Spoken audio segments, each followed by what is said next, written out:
I've been doing a little research on Jeremiah Fellows of Kensington, New Hampshire.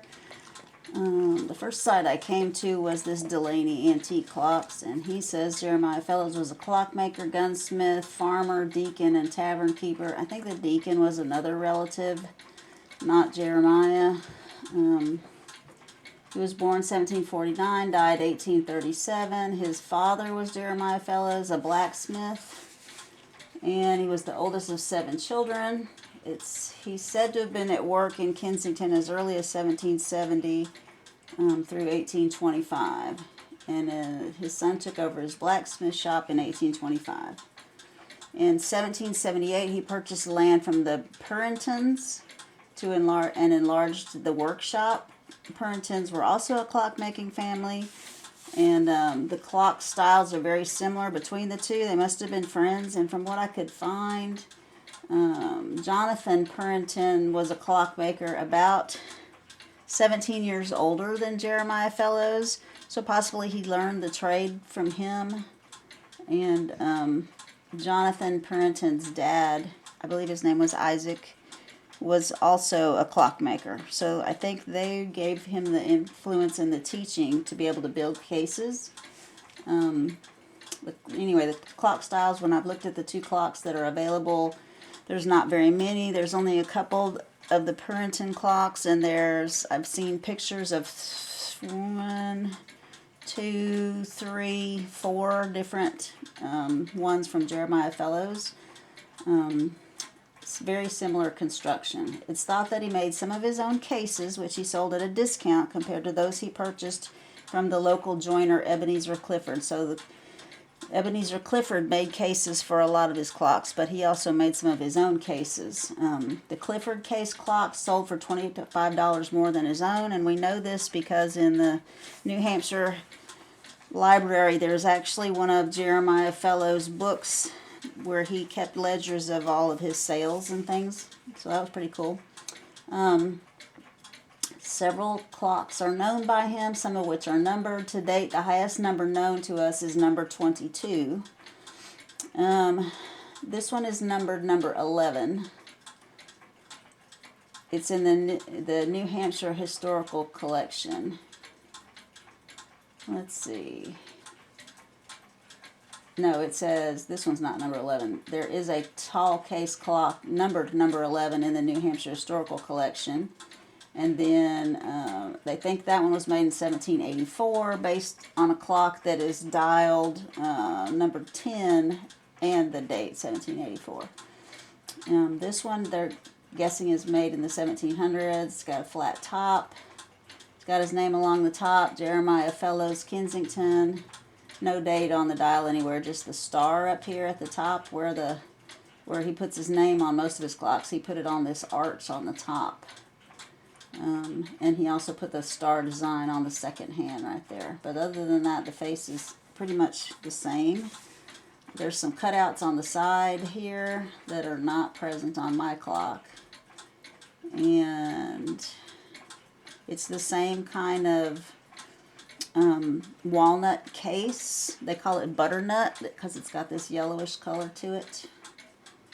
And this is just some pictures of this one clock that's sold. Here's the face up close. Little dials, numbers are the same as mine on the calendar section. Here's the bell. The bell's a little bit different than mine, and the little bell hammer lever is a little bit different, more decorative down at the bottom. But as far as the face of the clock, the way these levers are designed, it's exactly the same as mine. So I thought that was pretty cool. This is different though. This has a very long thing on the calendar wheel right here, a very long spoked arm to turn the calendar. So I don't know if mine may need to be changed. We'll have to see if it's going to work or not. Because here's my dial, and it's just got a single spike sticking out of it right there.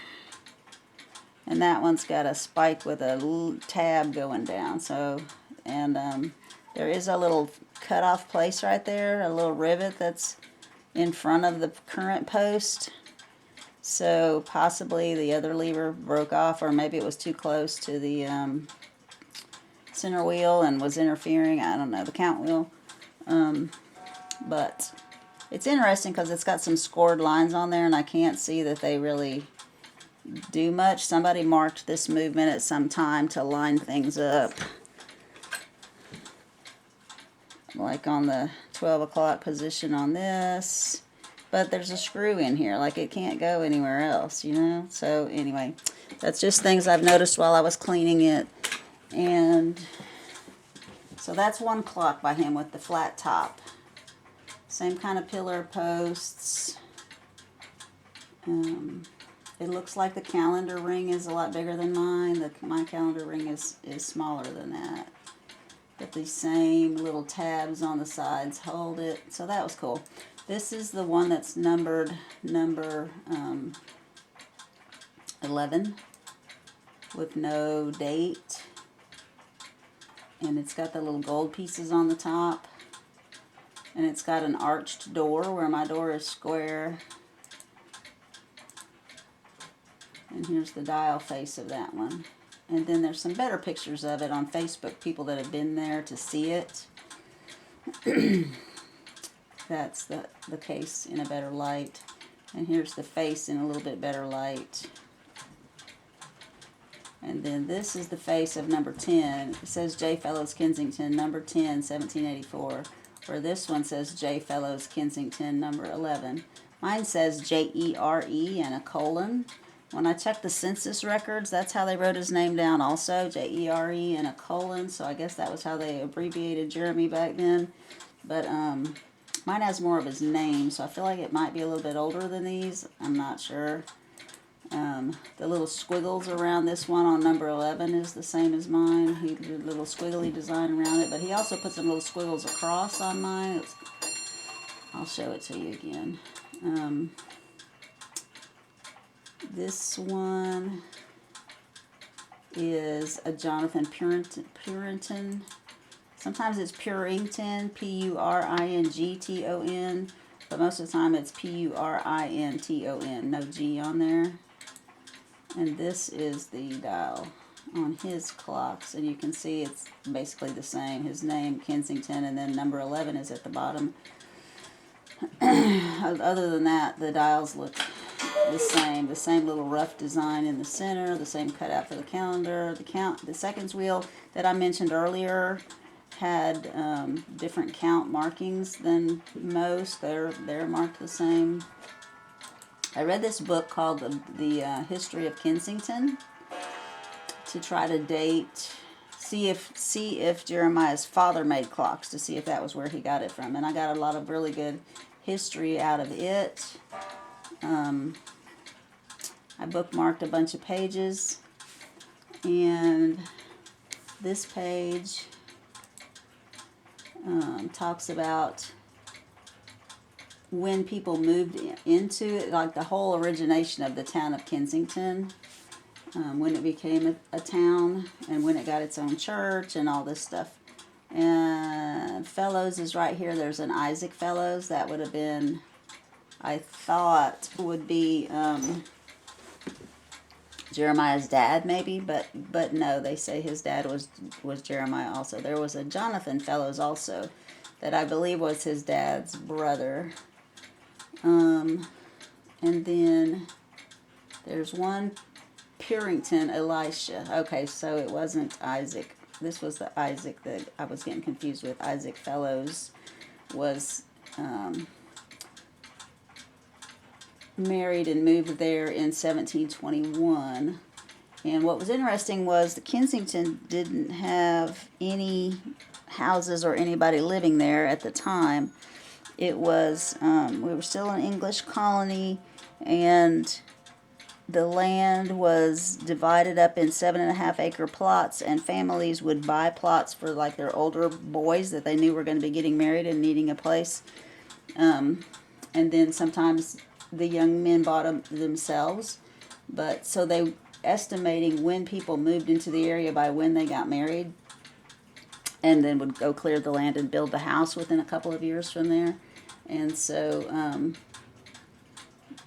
this Elisha Purrington was the dad of Jonathan Purrington. He was the clockmaker.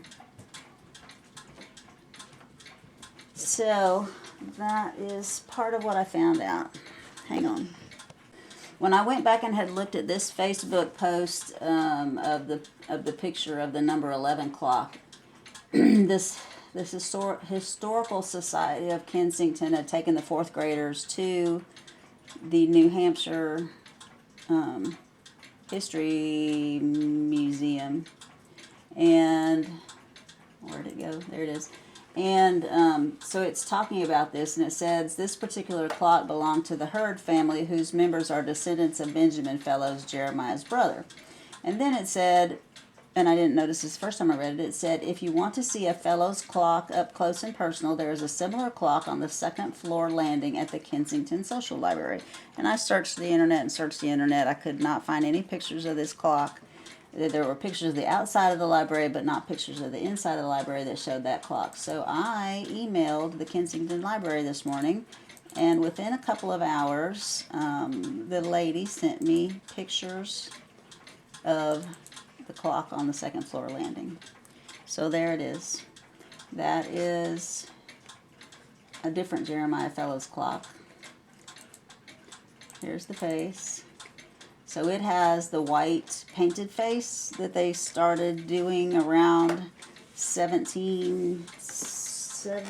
Let's see. I got a history on when the faces changed. Painted dial clocks appeared 1765 to 1780, and after this, the brass dial clocks ceased to be made. That was in England. That was in London, the clock center in England. That would be true. But in places that were farther away from England, they continued. They didn't change with the trends. So it was about 1800 before we started seeing the painted faces in American clocks. So this one is a little bit older than mine. About 1800 it looks like. Here's a better close-up of the face. There's a really good history that I found online that talks about dating it based on the face, how much painting is around. Like the beginning ones just had a little bit of painting at the top. The later ones had like full scenes across the top, and how decorated the corner spandrels were and things like that. And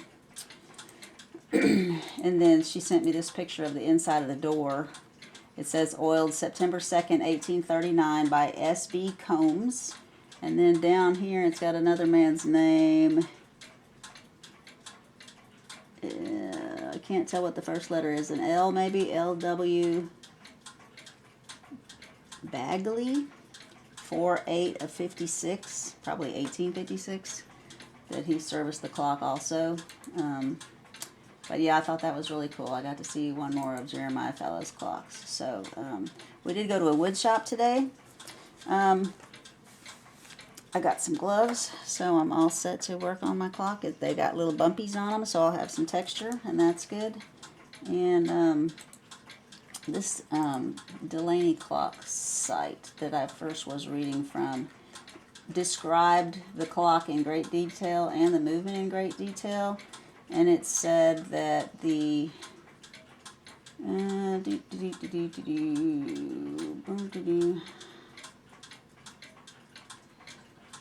where is it?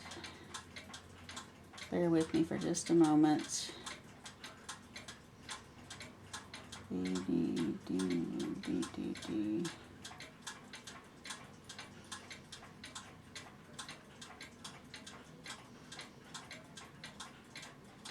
Okay, tube train movement is brass, 8-day duration, and of good quality. A lot of times you can find these clocks, and they're one-day clocks. You have to wind them every day. This is an 8-day clock. It's got 2 separate weights, really heavy weights. I haven't found any of his that are one-day clocks. But what interested me was it said that the front plate is inscribed with the positions of the wheel works. So let me put these gloves on for a second because I want to show you something on this front plate.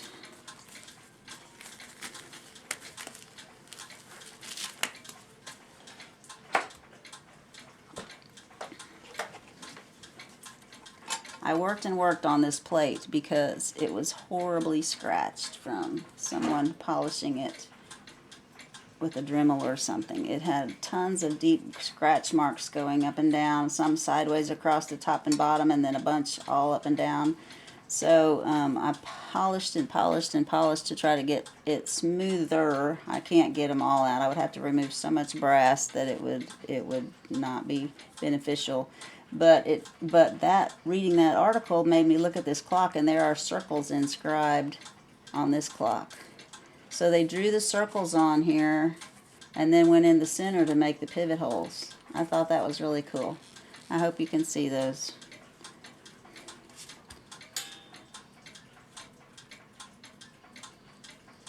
Anyway, I took a 2000 wet dry sandpaper and went over this to smooth out some of those scratches. But I didn't take off enough that it would take the circles away. So I thought that was really cool. This is through my magnifying glass. I don't know if you can see it or not here. Circle scribed around. Another one coming around that way and one coming around that way. I thought it was really cool. This wheel, you can see every wheel. That's pretty cool. This is the pouring defect that I thought was a crack, but it was not. This is where someone has pinged and butchered and put pivots in, and then, bushings, and then sanded. This is where the piece was soldered and then filed. Like this front plate got beat up really bad, really bad. This is some of the sanding marks that I didn't get out. They're really deep. I hope it's not all just glitter. I hope y'all can see that.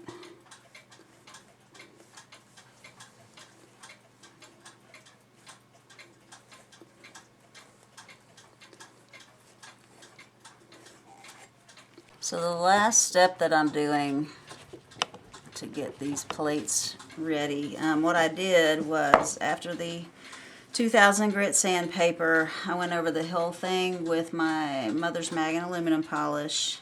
Then I cleaned it again in my ammonia solution and scrubbed everything out good and pegged everything out good, all the holes, and so I've gotten it as clean as I can get it, and the pivot holes as clean as I can get them without putting it into ultrasound. I decided I was not going to put this in the ultrasound. So the last thing I'm doing is I'm taking this Renaissance wax and going over with a little flat cotton swab. You can buy these in the women's makeup section if you're looking for some. In Walmart, go in the makeup section and you'll find cotton balls and Q-tips and these little flat cotton balls. And I put a little bit on it and putting it on this plate just to keep it from oxidizing, because I don't want to lacquer it. I don't believe it was lacquered to start with. Notice I'm going around the pivot holes. I'm not putting this wax all in the pivot holes. And I'm going to go over it all. And you can see the other three that I've done. Like, it really removes oxidation you can't even see yet that's on the brass. And it should seal it from making any new oxidation and keep fingerprints off and all that good stuff. But I'm just putting a little bit around, and then I will go to a spot that doesn't have any, polish it up, and then I will once again peg out the pivot holes just to make sure that I did not get anything in there that I don't want to get in there.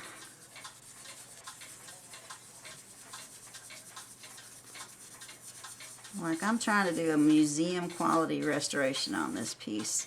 This clock should be in a museum. If there's 22 that they know of, or, he numbered up to number 22, but all of them aren't still in existence. It's a very precious clock. So I'm going to treat it like a very precious clock.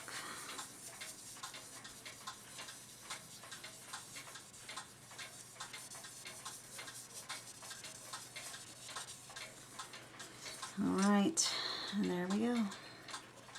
Let me get the holes cleaned out. I'll be ready to put the movement back together. So I'm finishing the final cleaning today. The bell, the hands, ran all the gears, wheels through the ultrasound again to get all the oil and polishing off of them. And I put the hands, I didn't put them in the ultrasound, but I did take the ammonia solution and clean this off because there was some rust on there and it let a little bit of bluing come through. So I said, okay, we're going to polish these up some more, and this is how it looks now. So the cleaning solution got some of the grime and grunge off of there, but polishing it up with the 2000 grit wet dry sandpaper. I wetted the sandpaper and went over it and got all the crud off, and now I have a beautifully blued hand. So I got to do this one now because I want them to look like they used to look. I've got the time side back in, except for the anchor escapement, and it came out pretty nice. Cleaned up really well. And I put a small drop of oil on my click before I put that back together, and then spun it and got oil around slightly on the teeth that the click goes in. This one I haven't put back together yet, and it's not difficult. This goes on, click goes in the tooth, little cutout washer goes on, you line up the hole that's in it and the hole in that, and you put a little pin in it. So that's not difficult, but what I left this apart to show you was there's 2 holes in the top of this one. This one does not have 2 holes in the top of it. There's only 1 hole in the top of that one. No other holes. So I'm putting that together with the holes toward the outside, so hopefully I can put the cord on it when it comes without having to take this all back apart again. But anyway, I want to talk about the 2 holes in the top of this one. This one has thread holes in it, and I thought, well, that's really interesting. Like, why would there have been a screw right there? It's got the hole here where the thread comes out, the hole up top where you can tie the knot and pull it down through. That's the only reason that hole's there, just to put the knot in the end of your string. And so why is there a threaded hole here? Well, then I was on the NAWCC website watching some clock things, and I'll show you what that was for. This is what put that, why there was that threaded hole in the top of this thing. This is a piece of machinery that was used in the Revolutionary War era, right before the Revolutionary War, by the Mullicans. They found some of his tools. Mullican was involved in the very first shooting that happened before the army marched to Concord, and he was shot and killed, and his house and his clock shop were burned down. But his brother Nathaniel, and there were a bunch of them making clocks at the time. And so some of the tools, I guess, were saved. But this, it goes on, in a bench vise. You turn this handle. This has a threaded piece on it to attach your barrel right there. This is a little cutter, and there's a little wooden handle that's supposed to go on there that you spin the cutter. Here's a picture of it with a barrel on it. And so you can see, like, that's just a barrel plate right there. It had to have 2 holes. So possibly that big hole that I'm saying it's only there for tying or not, that's not true. It's for whatever they needed to hold the cap with and be able to turn the barrel. Because see, here's one they've already finished. It's threaded right there. This one has no threads on it. And you push this device into it and spin it and turn the threads on this and put these little grooves in there for your cord. So I thought that was really cool. I hadn't seen one with threaded hole in the top before that I can think of. So I wanted to share that with y'all. So let's put the strike side back in. I have no idea where I need to put this warning pin. So I'm just going to put it in, and I will figure it out as I go along. I did tighten up the fan. It's pretty snug now. The only thing I did was move this cross piece. This cross piece is just a piece of brass that's been cut kind of a little bit narrower toward the tip than it is at the base. And they put a rivet through here and then sanded it all off real smooth. And then it just comes through and around to the front. And there's a groove cut out of the arbor that it rests in. And it was kind of pushed down some. All I did was straighten it, and it made it where it's gonna be good now.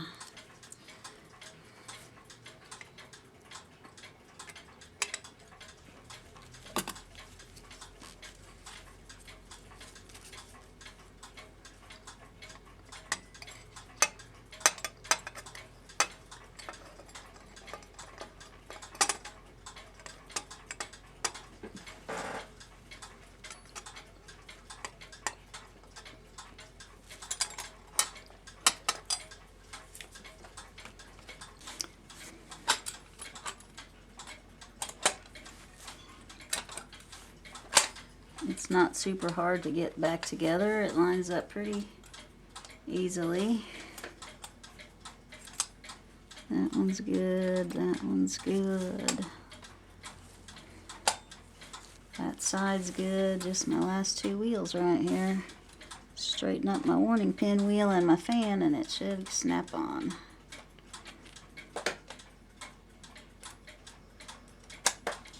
Alright, ready to put my pins back in.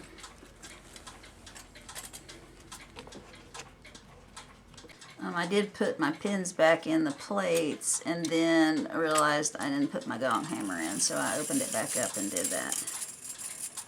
And I did not have to open the plates again to put the spring back on.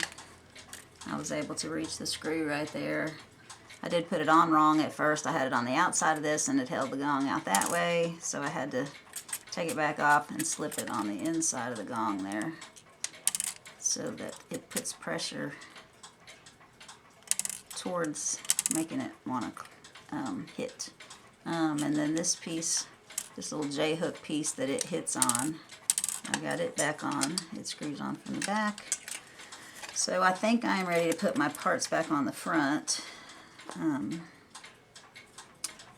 I went through and found pins to go in all of these holes.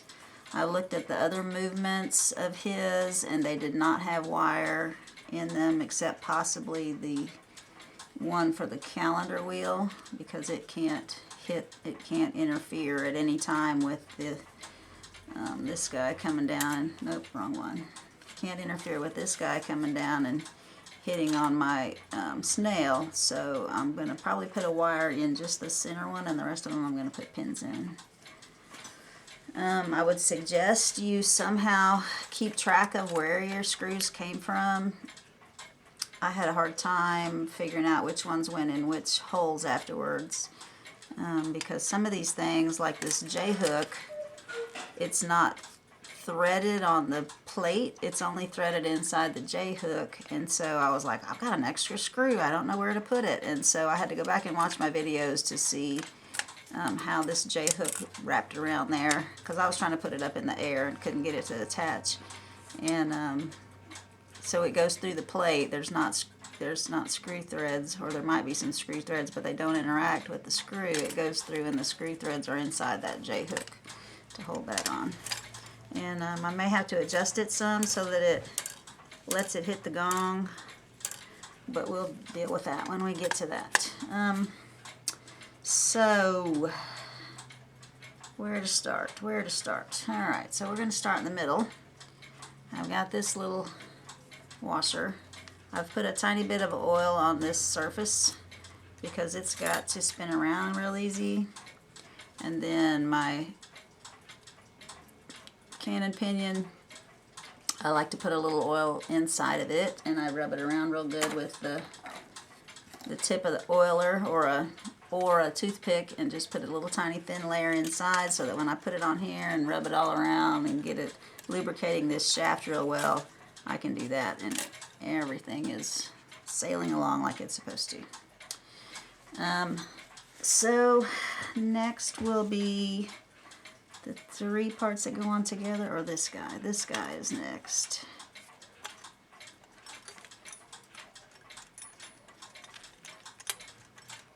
And then those two don't really mesh up, so I'm second guessing myself here. Like, do I need something under that to raise it up a hair? It didn't have a washer under it to start with, but it does not mesh with the teeth real well. And maybe when the hands are on, it's pushed down further. I don't know. Maybe I bent it up too far. I don't think I bent it up too far. I can still see most of the hole that holds the pin for the hands. So let me see about putting something under, a washer or something under that. So right now this tooth is hitting the bottom half of this, the teeth on this wheel are hitting the bottom half of that one. And so with the dome of the washer on there,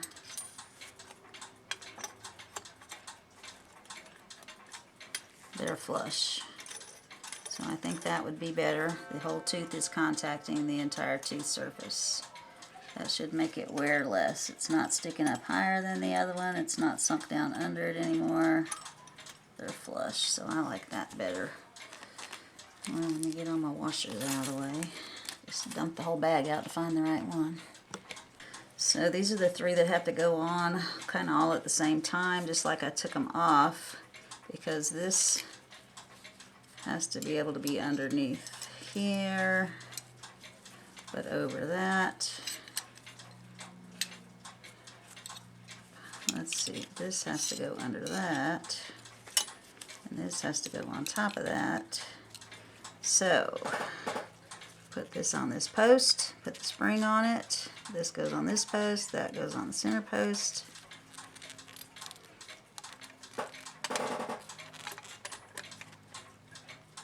And try to line it all up at the same time. Like, that's the fun part. I'm trying to get the pin on this lever on the 12 o'clock line right there.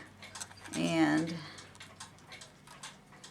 there's a big scratched line right there, which makes me think it should go there, but there's also a scratched line right there.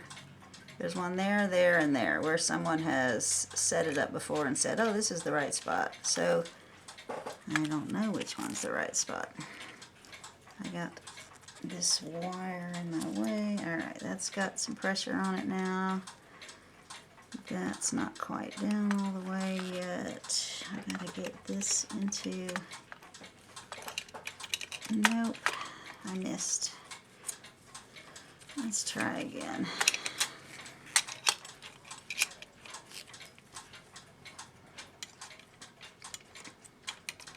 Get those teeth in there.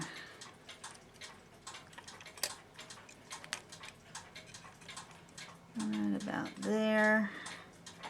And then get that there and that there.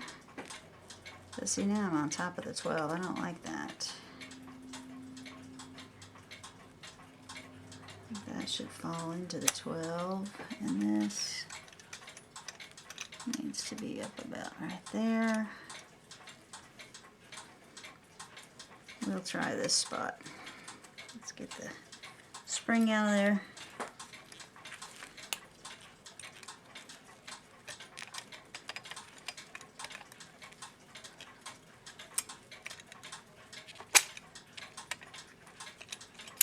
Alright, spring is on it. It's falling down nicely to 12 o'clock. Definitely needs a thing on it because it tries to ride up over that. I didn't quite get that where I wanted it. So it's gonna probably trip.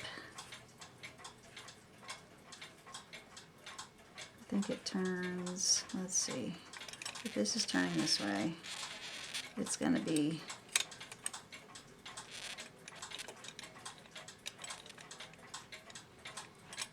about 1 o'clock before the date changes. So I don't want that. I want it a little further over.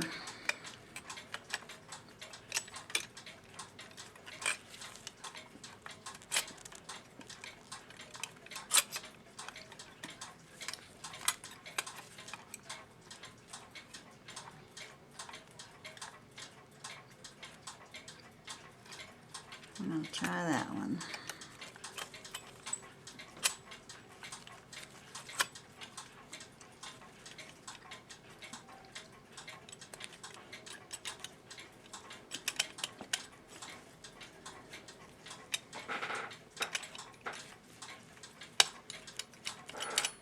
And is that correct?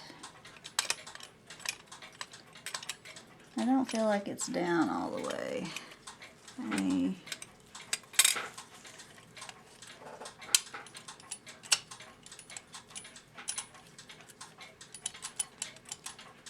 guess that's as far down as it goes. I don't think it is. I think it goes down further. Alright, let's try it again.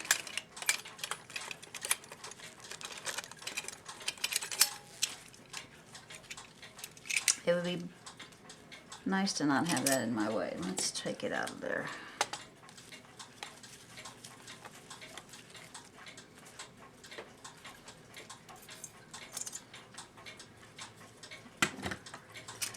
Alright, so let's try it with this on top of that.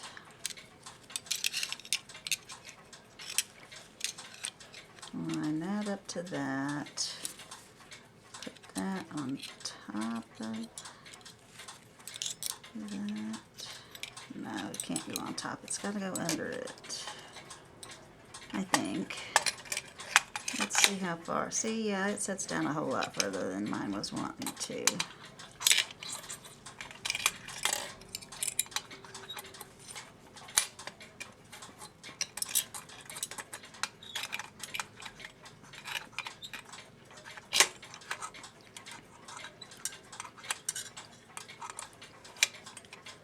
Yeah, it doesn't go on it, it goes under it. So we're going to put that there, and that there.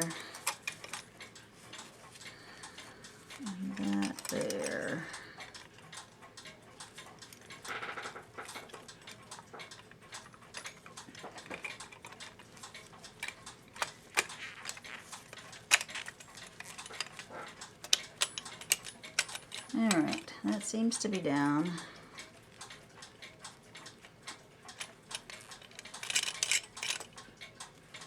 And then my thing ends up right back in the same spot where I think I've got it lined up. I want that there and I want this down here straight. So I'm going to go with this long line that's on here instead of this short line that's scored. I'm going to line it up with this long one.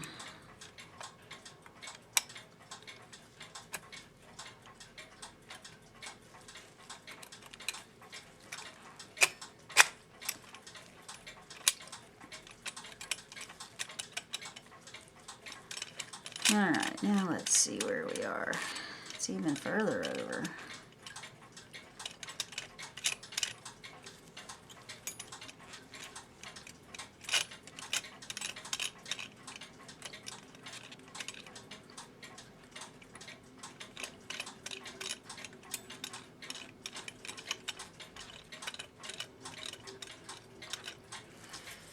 I'll get this on there and be back. So the problem is when you get it kind of in the middle of the 12 o'clock spot and then you keep turning this wheel and advance this on around, here's the problem. The trip for the calendar is going to be hitting this arm.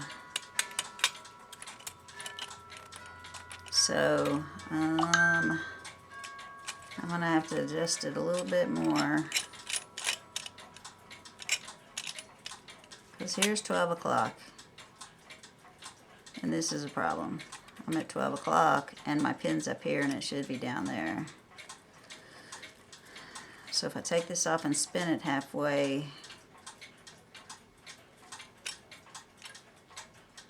we might be all right.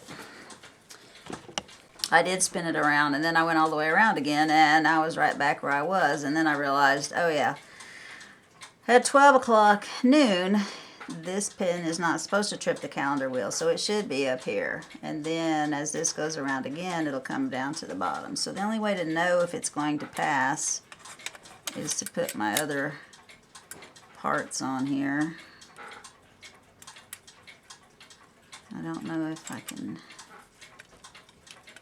put the pins in yet. You know what, I may not be able to lift that with the washer because I may not be able to get a pin in the hole anymore. Which means I need to take all that back apart again.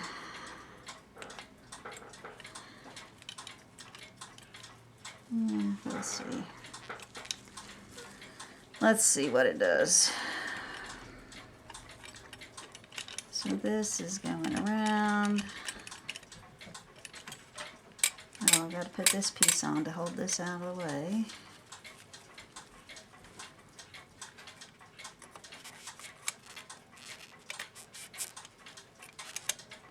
Yeah, see, for that to lock, see it's how it's hitting on my pin right there. This can't go all the way to the end position to lock this because this arm is hitting the pin. Alright, let me look at some more pictures, figure out where this needs to be. I put these other levers on because you can't really tell what it's doing without some kind of reference of when this pin is going to make this move. And I think I got it lined up where it'll, when this is pushed back the farthest, this will either be in front of it or behind it. So that was good, but I didn't like how loose this was. This seemed kind of wobbly to me, and it seems like this is resting on the inside of this. And so I stopped and I looked at pictures and I forgot to put my bridge on under there. That's why this thing is all loose and not wanting to sit right. So I get to do it all over again. But basically, I don't like how this hammer is resting on a pin. It's pulling it out at the end of the strike sequence. When this locks, when this little tab hits the end of this and this tooth goes in there, it locks it. And so I'm gonna move that a little bit. Let's just do this one. So that's going to go into warning. The warning pin hits the inside of this tab. Once it starts raising up a little bit here on this pin, the lever starts raising up some, the warning pin should hit. And right there it's caught it. And then it goes further and drops off. And it's ready to count 12. And this little pin is hitting, I think, in a good spot in the cutoff right there. It's in a good spot in the notch. The little pin is right here.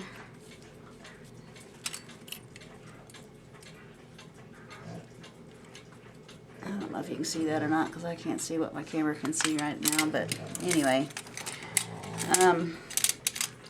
I did put a nut on here.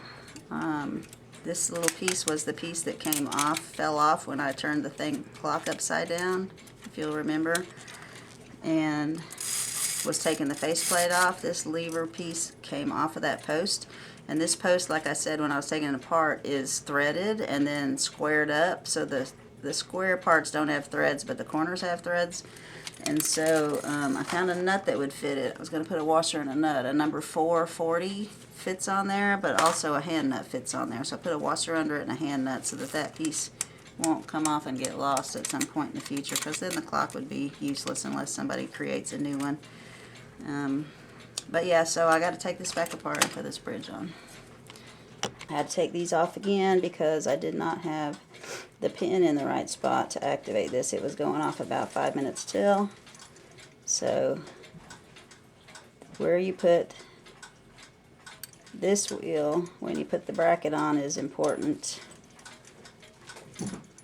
So I've got it going off at 12 now. so let's put the clock pieces back on. And what I have discovered is, for one, it's quite challenging to do this when you have to line up all 3 pieces at once. But this heavy scratch lines up with that 12 o'clock. And this does not activate when it's straight down. It activates more about 4 o'clock when it trips the calendar. So this heavy line was right to line up right there.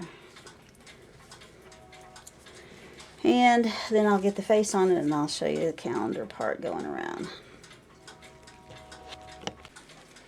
Alright, let me put a little pressure on the strike side.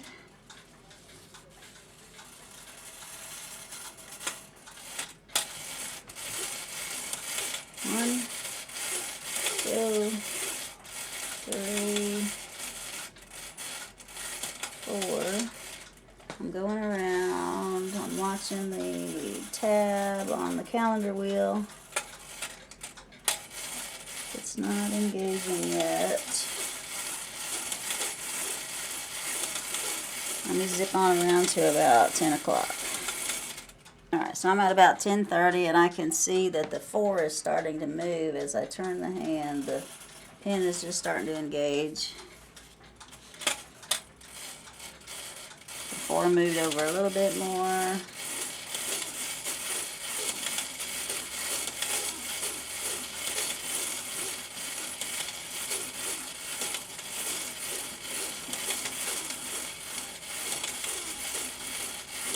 My hour hand's not pointing at the hour. I may have to flip it over. I may have it on there backwards. And then we come to 11:30. You can see it's almost in the middle. And at 12, we're in the middle. So the calendar part's working right. Yay. So when I flip it over, it's even worse. It points to the half hour. So I've got it on there the right way. But this square cutout for this hand to rest on goes on the snail, which tells me I need to move the snail over 1 tooth so that it, when it strikes, it's going just a little bit further. So I'm going to do that. Sorry about the dogs chewing on bones. They love to add some background content. Alright, I'll come around to 8:30. I moved the snail a tooth or 2 where it was lining up with the hour better. At 8:30, it looks like it's engaging the 4, starting to take it out of the window there. 10 o'clock, the next number's coming around. 11 o'clock. And 12 o'clock. And it's pretty much centered in the dial. So I'm happy with that. You can turn this around until you get to the 12 without worrying about it because of the way the snail keeps dropping down. But to get it to raise up to do the 1 o'clock, I'm making it go off.